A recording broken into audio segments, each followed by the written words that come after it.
Saya akan ke Prof. Adrianus dulu. Prof, jadi apakah kesaksian dari 4 saksi yang dihadirkan tim hukum dari Peggy Setiawan ini sudahkah memperkuat alibi soal keberadaan Peggy pada saat malam kejadian? Sebelumnya saya mau kembali dulu pada hakikat pra-peradilan ya. Saya pergunakan bahasa saya dan berkenan nanti Pak Susno mungkin mengkoreksi jika ada hal-hal yang kurang pas. Jadi beda antara pra-peradilan dan peradilannya. Pada pra-peradilan belum menguji, belum mengadili substansi perkara. Tapi yang diadili adalah sah tidaknya ya penggunaan upaya paksa oleh kepolisian. Apa itu upaya paksa? Wah, macam-macam tuh, mulai dari penangkapan, penyitaan dan yang lain-lain. Maka yang diuji adalah legalitas daripada dasar dalam rangka penetapan upaya paksa tersebut, khususnya pada tadi kita bisa pada dasar apa sebetulnya pertimbangan kepolisian dan apa dasar dalam rangka pertimbangan tersebut.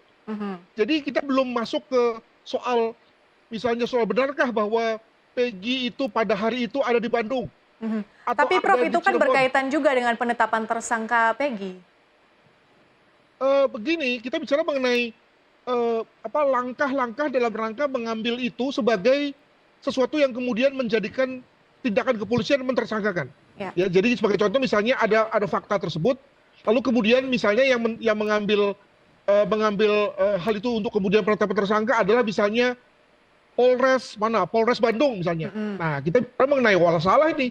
Harusnya yang mengambil langkah itu adalah Polres Cirebon, ya, karena jurisdiksinya jurisdiksi Cirebon. Dengan kata lain, tidak boleh kemudian lalu ada satu fakta yang kemudian dijadikan dasar dalam rangka upaya paksa oleh semua kepolisian, misalnya, oleh semua satwil.